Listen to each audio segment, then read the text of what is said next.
नमस्कार दर्शक बंधु मु सुनील मिस्टर सुनील सिवाई चैनल को आपन को स्वागत। जदि आपण आम चैनल को नुआ करे आछंती तबे आम चैनल को सब्सक्राइब करंतु एवं साइड रे आसुथवा बेल आइकन को क्लिक करंतु जहा फल रे नोटिफिकेशन जरिया रे आपण माने आम वीडियो पाई परिबे। दर्शक बंधु मु आज आपण मानकु कृषक ओडिशा पोर्टल रे किपरि आवेदन करिवे ताहा मु ए वीडियो माध्यम रे मु आपण मानकु जणैबी। वीडियोटी को शेष पर्यंत देखंतु। दर्शक बंधु आपन जदि कृषक पंजीकरण करने चाहते तेबे गूगल क्रोम ब्राउजर को जाई सर्वप्रथमे कृषक ओडिशा पोर्टल को सर्च करंतु। सर्च कला परे से जगह लॉगिन रो पेज गोटे आसीबो। लॉगिन दला परे दर्शक बंधु आपन जदि मोबाइल नंबर अपडेट करि नथिबे तेबे मोबाइल नंबर अपडेट पई ऑप्शन आसीबो। तो से जगह आपनकर आधार नंबर दियंतु एवं ना दियंतु। ना देला परे मोबाइल नंबर टी को दियंतु। मोबाइल नंबर देई साला परे मोबाइल नंबर दे सारा पर आपण को मोबाइल को गोटे ओटीपी आसीबो। से ओटीपी को ए जगार दियंतु एवं ओटीपी दला परे आपण को सम्मुख रे गोटे पेज टी ओपन हबो।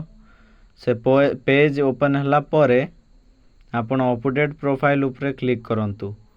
अपडेट प्रोफाइल क्लिक कला परे दर्शक बंधु से जगार आपण माने आपण मानकर समस्त तथ्य को फिलअप करि परिबे।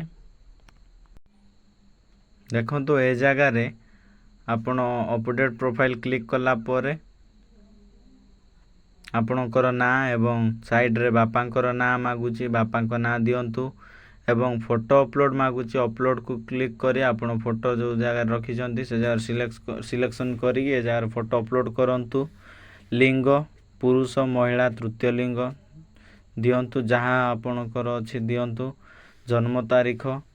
जन्म तारीख दला परे मोबाइल नंबर टी दियंतु। जदि निजर मोबाइल नंबर हेइथिबो तबे हाँ मारंतु। जदि द्वितीय मोबाइल नंबर अछि तबे दियंतु। जदि नाही तो छाड़ी दियंतु। वैवाहिक स्थिति जदि आपण विवाहित तो विवाहित दियंतु। जदि आपण सिंगल अछंती तबे जणे दियंतु। जदि विधवा अछंती तबे विधवा दियंतु। सामाजिक वर्ग कोन अछि अनुसूचित जनजाति आ साधारण एवं अनुसूचित जाति जो जाति अंतर्भुक्त आपण दियंतु। देला परे जदि आपण पाखरे सर्टिफिकेट अछि जाति सर्टिफिकेट तबे जाति सर्टिफिकेट दे जांच करंतु। जदि नाही आपण आवासिक ठिकाना समस्त तथ्य दे पुणी सेव एंड नेक्स्ट ऊपर क्लिक करंतु। क्लिक कला परे आपणकर बैंक अकाउंट रो समस्त तथ्य दबा को पड़िबो। ए जगह रे मु दउची समस्त बैंक अकाउंट रो तथ्य देला परे या निजर बैंक अकाउंट की आउ कार ता निजे दियंतु। जदि अन्यर दिय कि सेव एंड नेक्स्ट ऊपर क्लिक करंतु। कला परे दर्शक बंधु एपरि फसलर विवरणी पुणी दबा को पड़िबो। देला परे पुणी आपणकर प्लॉट को प्लॉट रे आपण चाषबास करछंती तार मध्य समस्त तथ्य दबा को पड़िबो। ए जगह समस्त तथ्य दियंतु एवं जांच करंतु। जांच कला परे आपणकर से खाता नंबर रे केउ का ना रे पट्टा अछि ता से जगह शो करिवो। ता सिलेक्ट करंतु। सिलेक्ट कला परे जे आवेदन करछंती से एई पट्टाधारी को सहित संपर्क कोन बापा कि माँ कि जेजे ता ऊपर क्लिक करंतु। क्लिक कला परे आपण जो जमी रो चाष करछंती केते एकर केते परिमाणर जगह ऊपर आपण चाष करछंती तार समस्त विवरणी दियंतु।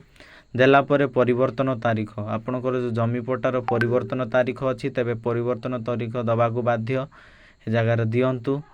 जमीर प्रकार खाल जमी ना मध्यम जमी ना उच्च जमी ता मध्य दियंतु।